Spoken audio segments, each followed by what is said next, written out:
जय श्री कृष्णा, राधे राधे। आज हम आपको सुनाएंगे देवसेनी यानी पद्मा एकादशी व्रत की कथा।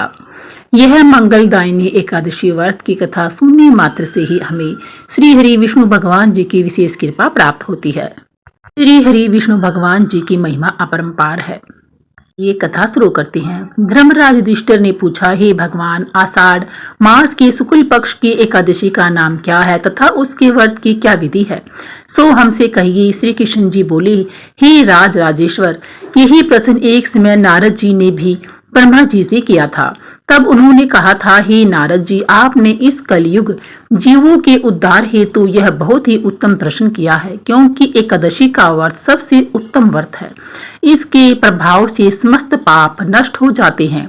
इसका नाम देवसेनी एकादशी है, जिसे पद्मा एकादशी के नाम से भी जाना जाता है।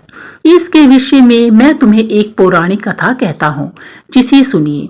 सूर्यवंशी राजश्री मानदाता सत्यवादी महान तापी और तेज चक्रवर्ती राजा थे। उनकी प्रजा समस्त धन धान्य से परिपूर्ण थी और सुखपूर्वक रहती थी। उनके शासन काल में कभी अकाल नहीं पड़ा था। एक बार देव योग से उस राजा के राज्य में 3 वर्ष तक वर्षा नहीं हुई, जिसके कारण अकाल की समस्या उत्पन्न हो गई। प्रजा अन्न की कमी के कारण अत्यंत दुखी होने लगी। इसी बीच प्रजा जनों ने राजा के पास जाकर प्रार्थना की कि हे नरेंद्र, समस्त विश्व की सृष्टि का मुख्य कारण वर्षा है, क्योंकि वर्षा के न होने के कारण देश में भूखमरी आ जाती है, जिसके कारण प्रजा मर रही है।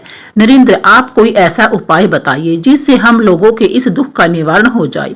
मानदाता ने कहा, आप सत्य कहते हैं। वर्षा न होने के कारण आज आप सब लोग दुखी हैं और अन्न की कमी हो गई है।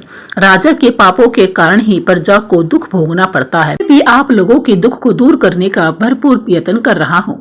इस प्रकार कह राजा मानदाता कुछ मुख्य आदमियों के साथ देव मंदिर में जा पूजन कर वन की ओर चला गया। वहां पर अनेक ऋषि मुनियों के आश्रमों को देखता हुआ अंत में ब्रह्मा जी के पुत्र अंगिरा ऋषि के आश्रम में जा पहुंचा।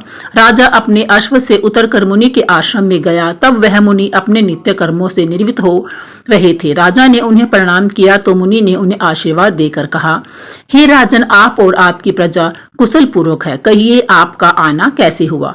मानदाता राजश्री ने कहा, हे महर्षि, मेरे राज्य में 3 वर्ष से वर्षा न होने के कारण भारी दुख पड़ रहा है और अन्न की कमी हो रही है, जिससे मेरी प्रजा बहुत दुखी है।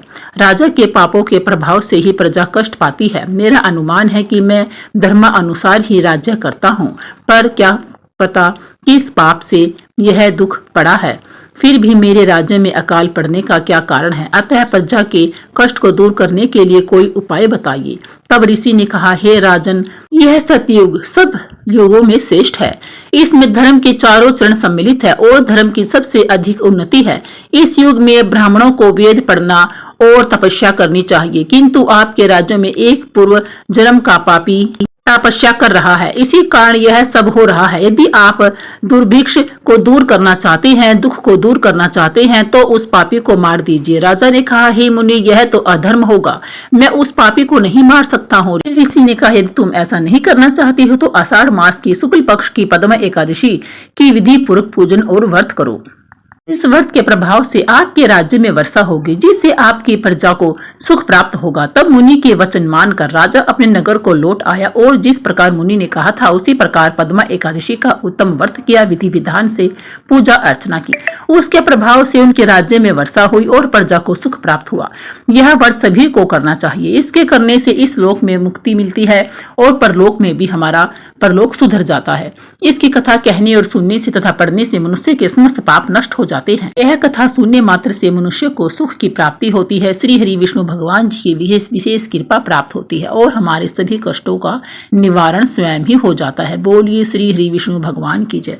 कथा अच्छी लगी हो तो प्लीज लाइक करें, शेयर करें, सब्सक्राइब जरूर करें। बोलिए लक्ष्मी नारायण हरि हरि। ओम नमो भगवते वासुदेवाय नमः।